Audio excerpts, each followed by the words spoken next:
Sumainyo ang Panginoon. At sumainyo rin. Ang mabuting balita ng Panginoon ayon kay San Mateo. Papuri sa iyo, Panginoon. Noong panahong iyon, sinabi ni Jesus sa mga tao at sa kanyang mga alagad, ang mga iskriba at ang mga pariseyo, ang kinikilalang tagapagpaliwanag ng kautusan ni Moises. Kaya't gawin ninyo ang itinuturo nila at sundin ang kanilang iniuutos. Ngunit huwag ninyong tularan ang kanilang gawa, sapagkat hindi nila isinasagawa ang kanilang ipinangangaral. Nagbibigkis sila ng mabibigat na dalahin at ipinapasan sa mga tao. Ngunit ni daliri ay ayaw nilang igalaw upang tumulong sa pagdadala ng mga iyon. Pawang pakitang tao ang kanilang mga gawa. Nilalaparan nila ang kanilang mga pelakterya at tinahabaan ang palawit sa laylayan ng kanilang mga damit. Ang ibig nila'y mga upuang pandangal sa mga piging at ang mga tanging luklukan sa mga sinagoga. Ang ibig nila'y pagpugayan sila sa mga liwasang bayan at tawaging guro. Ngunit kayo, huwag kayong patawag na guro, sapagkat iisa ang inyong guro, at kayong lahat ay magkakapatid. At huwag ninyong tawaging ama ang sino mang tao sa lupa, sapagkat iisa ang inyong ama, ang amang nasa langit. Huwag kayong patawag na tagapagturo, sapagkat iisa ang inyong tagapagturo, ang Mesiyas. Ang pinakadakila sa inyo ay dapat maging lingkod ninyo. Ang nagpapakataas ay ibababa at ang nagpapakababa ay itataas. Ang mabuting balita ng Panginoon. Pinupuri ka namin, Panginoong Hesukristo. Magsiupo po ang lahat. Isang magandang umaga po sa inyong lahat. Tayo po ay nasa 31 linggo sa karaniwang panahon. Kung maalala nyo po, nung nakalipas na linggo, si Jesus ay inanyayahan sa isang tahanan, sa bahay ng isang pariseyo, at naroroon din ang ilang mga pariseyo. Pag sinabi po mga pariseyo, ito po ay mga tagapagturo. Ito yung mga nakakaalam ng batas. Ito yung mga itinuturing na mga leader ng templo, ng bayan, para sa mga Hudyo o mga Israelita. At sila po ay nagpunta o inanyayahan si Jesus hindi para makipagkaibigan, hindi para tanggapin at kilalanin yung otoridad na sinasabi ni Jesus na nanggaling sa kanyang ama, kundi para siya ay, sabi nga po yung salita, siluin, para kanilang malaman kung ano ba ang kakayanan ng utak o ng talino ni Jesus. Kaya kung saan sila eksperto, doon ito yung ginamit nila at nagbabakasakaling medyo maungusan nila si Jesus. Ano yung tanong ng mga pariseyo kay Jesus? Ano yung itinanong ng mga pariseyo kay Jesus? Sinabi ko na yung cue, yung clue. Ano yung itinanong ng mga pariseyo kay Jesus? Mga scholars to, di ba? Ano? Uy, darating na yung Nazareno, wala pa kayo. Ano yung itinanong? Ano yung pinakamahalagang utos? Ano yung pinakamahalagang utos? Bigin mo ang Diyos ng buo mong puso, buo mong kaluluwa, buo mong pag-iisip. Ano yung ikalawa? Ibigin mo ang iyong kapwa. At least mayroong nakaka-memorize. Okay na yun, no? Nakakaalam. Pero sabi nga natin, hindi lang dapat alam, no? Kundi nauunawaan at isinasabuhay ang mga ito. So, medyo ito yung dating doon sa mga Pariseo na hanggang utak lang. Hindi nakikita sa mga Pariseo yung pagsasabuhay ng mga ito. Nakuha po ba? Medyo ilagay lang muna natin yung sarili natin doon sa mga Pariseo, ha? Ano ba yung nararamdaman na ng mga Pariseo? Na medyo napahiya eh. Kasi kala nila sila na yung matalino, kala nila magaling na sila eh. Pero hindi pa rin nila nalampasan yung karunungan ni Jesus. Ano ba yung medyo, kung ma-pride ka, no? Medyo masasaktan ka niyan. Mas lalo pa ngayon. Ilagay natin yung ating mga sarili doon sa mga Pariseo, ha? Sabi ni Jesus, siguro habang nandun pa, no? Sabi ni Jesus, doon sa mga tao, lalo na sa mga alagad, nandun ang mga Pariseo, ha?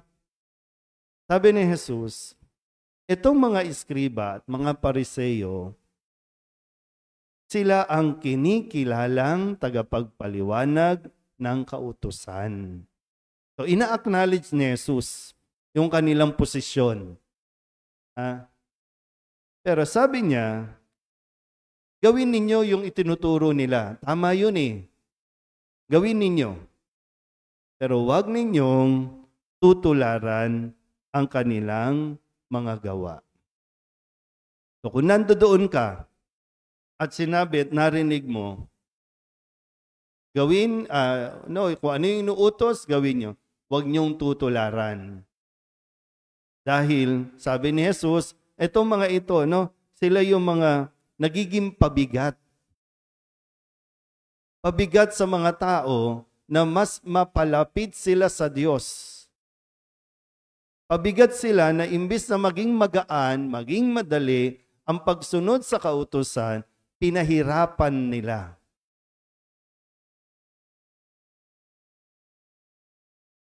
Sabi, no? Halimbawa, pag sinabing gano'n, no? Sa mga magulang, halimbawa po, na sa mga magulang, pag sinabi ko mismo sa inyong mga anak, sundin ninyo magulang nyo yan eh. Pero huwag nyong gagayahin yung ginagawa nila. Ano bang ginagawa ng mga magulang? Kikiapid. Ano bang ginagawa ng mga magulang? Nagmumurahan, nag-aaway, nagsusuntukan. Kaya lang, sinasabi ng mga magulang, huwag kayong mag-away. Pero yung mga magulang, away ng away.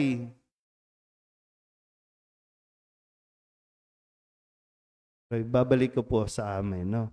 Kasi yung mga Pariseo, skriba, saserdote, ito yung mga nasa templo. Pinagninilayan ko po, no? Pag sinasabi po ng mga tao na pag sa aming mga pare, no? Ang galing naman ni Father. Ang galing naman magsalita ni Father, no? Pero pag nilagay ko yung sarili ko at sinabi rin ni Jesus, sundin ninyo, gawin ninyo yung sinasabi ni Father. Pero wag niyong gagayahin yung ginagawa ni Father. Para siguro, no, parang paalalahanan na huwag kayong umalis. Huwag kayong lumayo sa simbahan dahil lamang kila Father. Dahil lamang sa mga naglilingkod sa simbahan. Sadyang maraming masungit sa simbahan. No? Maraming mga piling may-ari ng simbahan. No? Pero hindi yun dahilan. No? Huwag kayong umalis dahil lang doon. Kaya sabi ko, no?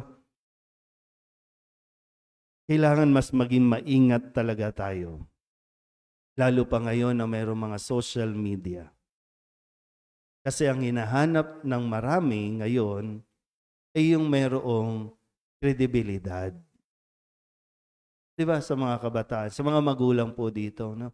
bakit nahihirapan kayong kumbinsihin sila? Bakit mas nakikinig ang mga anak ninyo sa social media, sa artista, sa mga influencer, sa mga iniidolo nila? Kasi naririnig pa lang nila eh. Hindi pa nila nakikita yung actual, yung buhay nila. So maganda sa kanila yung sinasabi ng isang influencer. Pero bakit ang mga magulang hindi nagiging influencer sa kanilang mga anak? Bakit kami mga pari hindi nagiging good influencer? Yung advice ng iba, nakala mo kung nakapagbasa lang, kala mo knowledgeable na. Pero doon sila nakikinig. Doon yun yung marami mga followers, likers. Pero pag simbahan, konti eh. Na magandang wake-up call na sinasabi ni Jesus. Hindi naman basta ito sabihin na siraan sila, kundi wake-up call. Ating lahat, aking pagiging pari, sa inyong mga magulang, na wake-up call ito. Na kailangan natin maging credible. Yung credibility na nanggagaling sa kung ano yung sinasabi, nakikita din sa ating ginagawa. Kaya po, siyempre, alam niyo naman, bago ko naging pari, nagtrabaho na ako ng 10 taon. Meron akong lifestyle noon na hindi na po pwedeng basta-basta ko gawin ngayon. Kaya maingat din, hindi ako basta-basta nagpo-post ng kung saan ako, narito, anong ginagawa ko, kasi marami ang medyo maiiskandalo at hindi nila maiintindihan. So kailangan din maging maingat. Tayo, pag sinabing taga-Kamba, madalas siya nagsisimba sa solidad. Madalas nga yan, nakikita pag linggo, nakabelo. Pero pag tininan mo ang post, nakabra. Di ba? Hindi magtutugma. Tapos sasabihan natin yung mga kabataan, mag-a-advise tayo, magpapayo tayo. Hindi nga nagtutugma. Mga post o sinishare ng mga post, ng mga videos. Kailangan mong sinusuri yun. Kailangan mo din mas maging maingat. Kasi dati wala hindi ka nakikita. Ngayon, puro CCTV, nandiyan dyan sa paligid. Hindi lang basta CCTV, maraming chismosa sa paligid. Na hindi pa naiintindihan ng mga konteksto, ng mga pangyayari, basta may maikwento lang. Basta may maging content lang. Tapos sasabihin, influencer, self-proclaimed influencer. Ito, derechahan po ito na sinasabi ni Jesus. Isang paalala sa ating lahat. Muli, kung sa inyo, mga magulang, tingnan nyo rin, kung bakit nahihirapan kayong pasunurin ang inyong mga anak sa sinasabi ninyo. Tama naman po pag sinasabi ninyo na, anak, huwag kayong uminom, huwag kayong magbisyo, huwag kayong manigarilyo. Tama yun. Kaya lang nahihirapan iproseso ng mga bata. Tama ba o mali? Kasi sabi, masama yun. Pero sila, andun, nakikipag-inuman. Sila lang? Pag ikaw yung humawak ng yosi, humawak ng bote, may palo ka, may konyat ka. Pero pag sila okay, nahihirapan. Mga lolo-lola, yung mga lolo't-lola dito, bakit walang ayaw lumapit sa inyo ng mga apo ninyo sa inyo? Ba't ayaw kayong kausap? Maganda mapagnilayan nyo, Bakit kaya? Hindi lang pwedeng basta makontento ka na, hindi, ako ang may otoridad, ako ang matanda dito, huwag mong gamitin yun. Kasi wala Hindi mo pwede ipagmalaki yon. Ang ipagmalaki mo ay kung talagang nagtutugma ang lumalabas sa bibig mo at ang nakikita sa iyong pagkilos.